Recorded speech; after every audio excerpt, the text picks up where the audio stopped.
What is up, guys? It's the Sound Alchemist, joined by the one, the only Gersh1. And today we're merry and we're bringing the holiday cheer in another enticing episode of For the Greater. This is a video series where we answer the questions left by you, the viewer. If you have a question for us, just comment down below. Put a question in front of your question because we get those questions first. That is what J-Day says or has done. Or no, I'm sorry. Maverick Azure. Would you enjoy a story that pits two Space Marine chapters against each other? Romantically? Yes. No, just in general. Yeah, or they could be fighting for the heart of a sister of battle or something like that. But no, I think that is really the best and the core, like one of the best stories that you can tell to a newcomer, because you have the most popular faction in all of 40K, Space Marines, fighting against the most popular faction in all of 40K, Space Marines.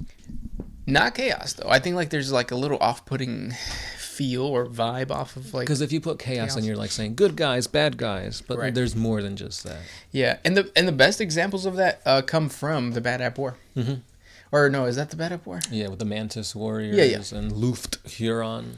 That was truly a tragic tale because it was like with the Mantis Warriors, they were fighting for their own independence. They were basically saying like we're not going to let the Imperium... It's not the Mantis Warriors. It's the what are they, Lions?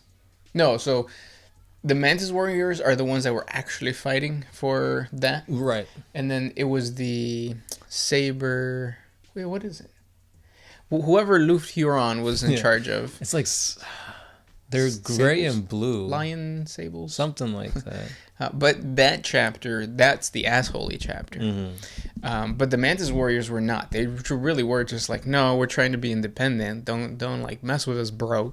And that happened. Another one of the most interesting like Space Marine versus Space Marine stories that I've heard is the Grey Knights versus the Space Wolves. That's what I was thinking too. That was a good story.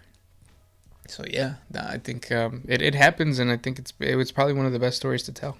Yeah, because you have a little bit of like animosity between the two. You've got the Inquisition being a part of it too. So it's Astral Claws. That's the name. Astral Claws. Yeah. What were this? Because I do remember Sable something. I think those were the ones that died by fighting that the Celestial Orrery of the Necrons. And blew themselves up. Yes. They were also blue. Yeah, blue and silver. Yeah, okay. But yeah. Next question. I had one. Do I still have it? I still have the one from J-Day. J-Day had a question he asked. The Angel, the Emperor's precursor of the Primarchs, the Angel is one of my favorite mysterious creations by the Big E. He gets a little more, not tons of detail on him. My question is, do you think we will ever see the Angel again? He was already reawakened once to take down his OG nemesis. Would you see a plot unfold where he was needed once again? The Angel from the Emperor. I don't know who that is. I thought you were talking about the Sanguinius at first. Yeah. I need to like where did you read up on the Angel? I got a best friend named Angel. We call him Angel. Yeah. Just kidding. I don't have friends. We used to play football with him. Yeah, we did. Yeah. So I mean, hopefully he's still okay and he gets resurrected to fight his OG nemesis again. I honestly don't know who the Angel is from the Emperor. I have to do my research on him. Next question. This one is by Isaac Langdon. Could a Servitor be a blank or a psyker?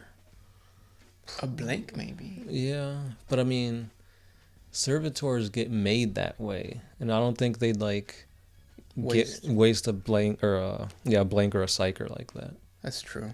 Unless it's like, oh, this psyker was ravaging worlds and stuff, and it's like we don't want to kill him, so we'll just lobotomize him. Yeah, to make an example out of him or something. Because how scary would it be on the black ships? Like the black ships are the ones that the Sisters of Silence pilot, and they go around collecting psychers to bring back to the Emperor to sacrifice. How scary would it be that their servants are these like lobotomized psychers? Kind of showing them like you keep doing your little magic shit, and this is what's gonna happen to you. Yeah. Yeah, maybe that's what they did during the Council of Nicaea. Or is it IKEA? I think it was IKEA, yeah, because they had so much trouble building it. You know what I mean? Yeah, everything came up in boxes and parts. Next question. This one's by Sam E. Can you pick a faction and gather enough forces to go on a worthwhile campaign through known or unknown space? Whom would you choose? Where do you go, and what are the difficulties you will likely encounter, ace, and counteract as seasoned commanders? Let your imaginations run wild, my sons. So you're saying like a crusade? Yeah. Oh, and then we could choose anybody? Mm-hmm. I mean, I would choose an orc. I'd be a war boss. Yeah, that sounds like fun. I would want to be an orc. I would first want to target the Tau to get DACA, and then probably hit up like Imperial worlds and stuff. That's interesting. I was going to go with the Tau, but I think it'd be best to go as a Grey Knight. Because you work in small, tight-knit squads. You're fighting fire with fire, which is not the way to do things, but I mean, that leads to great explosions, and you get to see really messed up things, and like, it's literally like you're in a Doctor Strange movie. Like, why is this tree on fire, but the fire is water, and the water is actually trying to kill you? Yeah, that's true. So that'd be pretty cool. And I feel like most Grey Knights have an easier opportunity to move up in rank because there's not many of them. So you're not trying to vie for like, positions as like, oh, there's 1,000 Marines in a Space Marine chapter. It's like, well, Grey Knights have less. Kill teams, yeah. Yeah. Cool. This next one is by the big one. If you guys were porn stars, do you think your names would be Girth Juan and the Pound Alchemist? The Pound Alchemist? Yeah, maybe. I mean, those are pretty good names, like just reading them. Don't male porn stars just go by their like real names?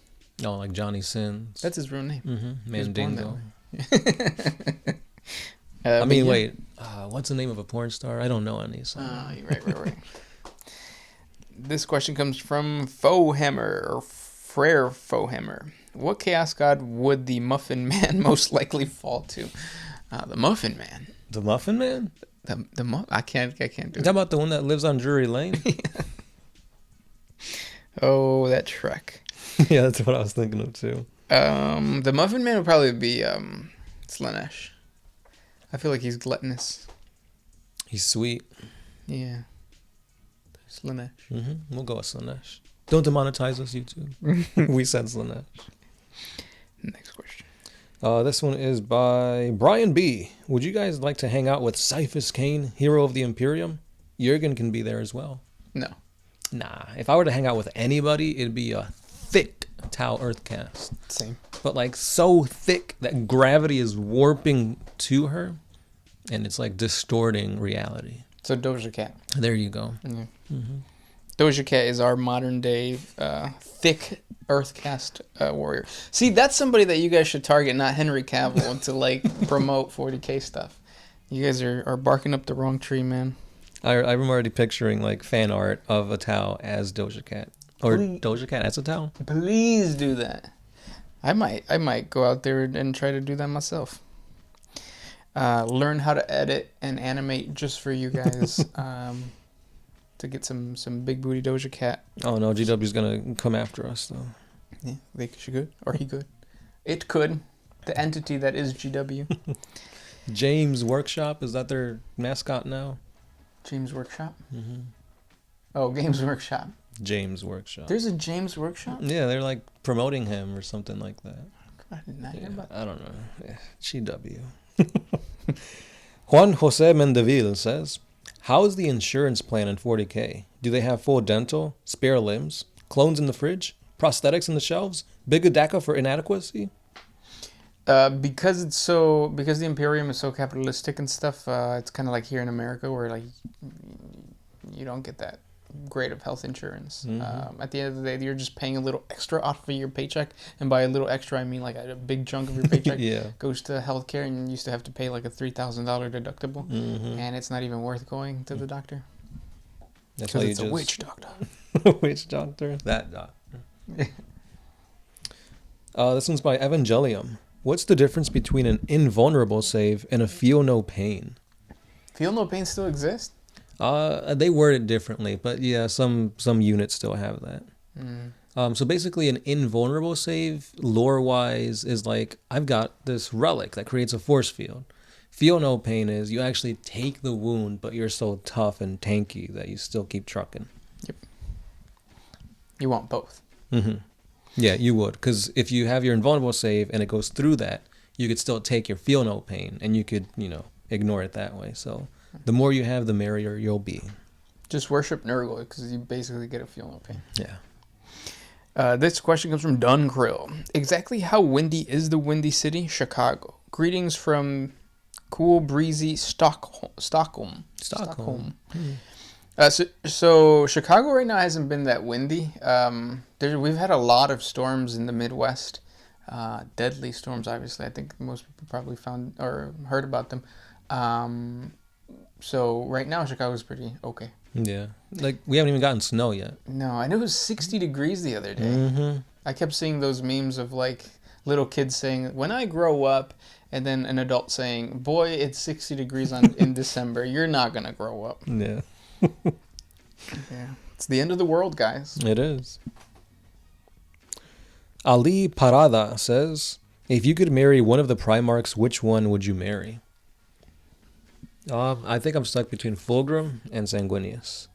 Why? Fulgrim, because the dude's just pretty. I mean... Cute. Mm-hmm. And Sanguinius, because the dude's just pretty. Cute. And he got wings. And he got wings. Yeah. Yeah, wow. I think I would do Ferrus Manus. Because he just seems like he's resourceful. It's like the gutters need cleaning. He does it.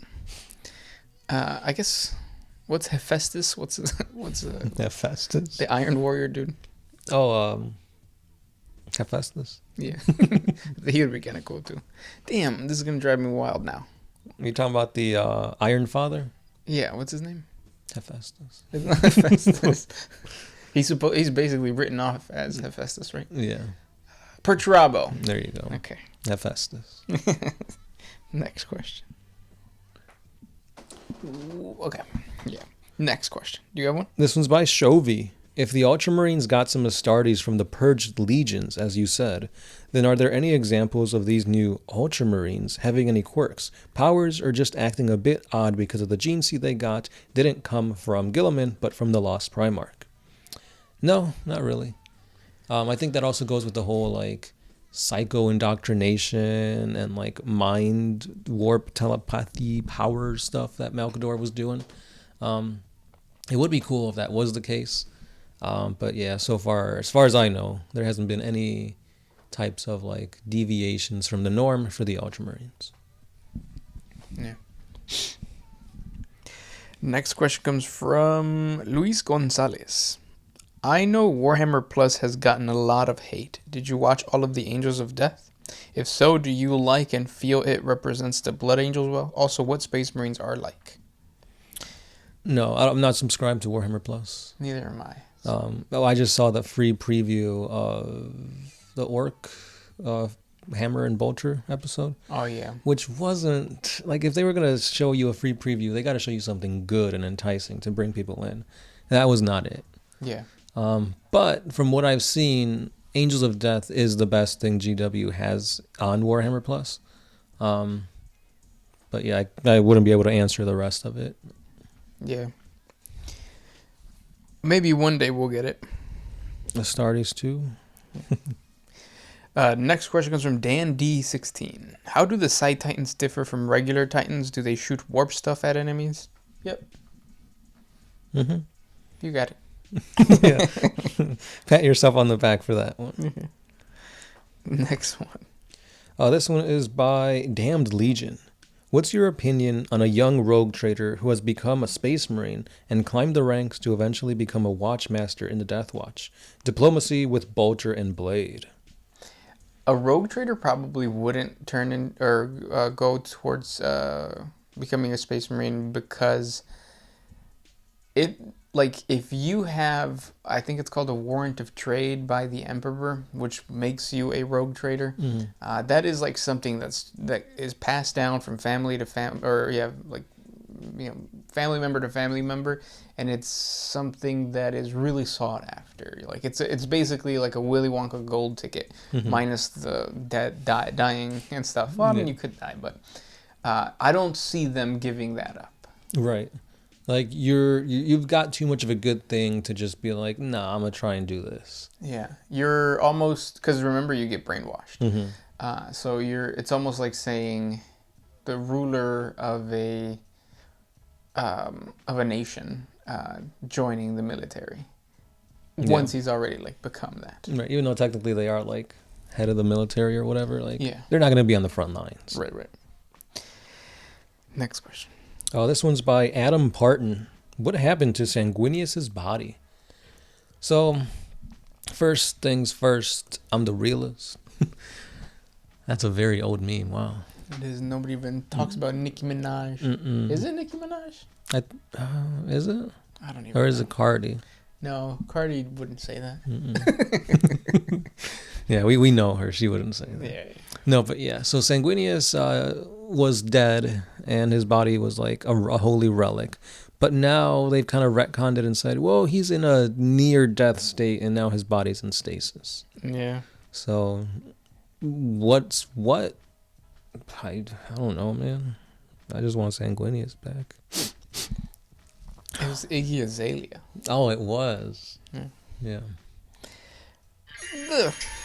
Nobody wants to listen to her. But yeah, so the thing with Sanguinius is like his lore got changed, and like if he's not dead, then like how is the Black Rage still a thing? Because like that came from his death, the psychic backlash. So I don't know. GW's gotta. I think they've been trying to find a way to make that work, like write themselves out of it. But it'd be cool to have another Loyalist Primarch back, and I'd be down for Sanguinius to be back and have a new sculpt and everything. But at the same time, it's like if you know the story, if you know the lore of Sanguinius, like he was fighting his best friend, which was Horus, which was obviously, was like corrupted by chaos and all that. So he really gave his life for the Imperium while fighting his best friend. And it's like his sacrifice meant something. And now it's like, well, he's not dead. So it's like that kind of takes away the impact of it. Yeah, it's sad. But that's just me. Yo que sé, right? Yeah, if GW keeps going with that story. Correct. Next question comes from Eric Manning. Why don't the Tau augment themselves with more cybernetics to be more powerful? After all, their technology is so advanced that they could be as powerful as Space Marines and live longer.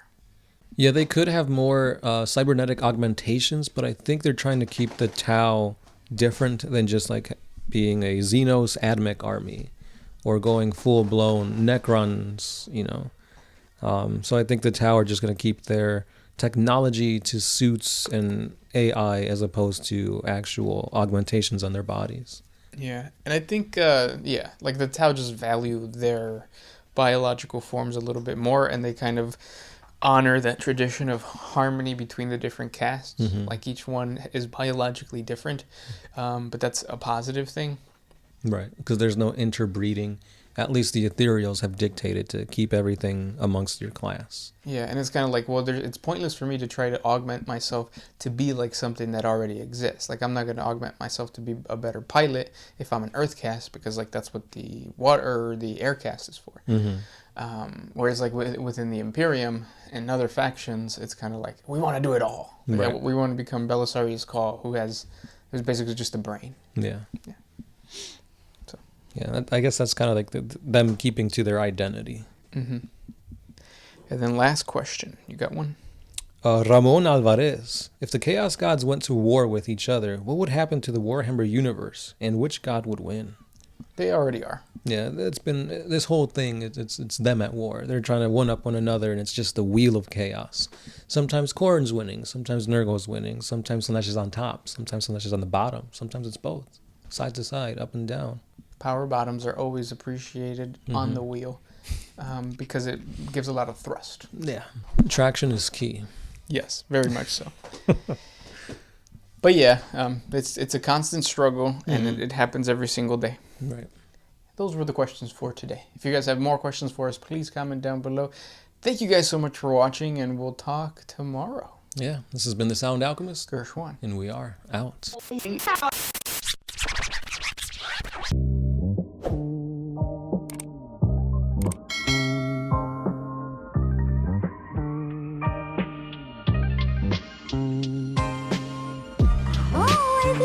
my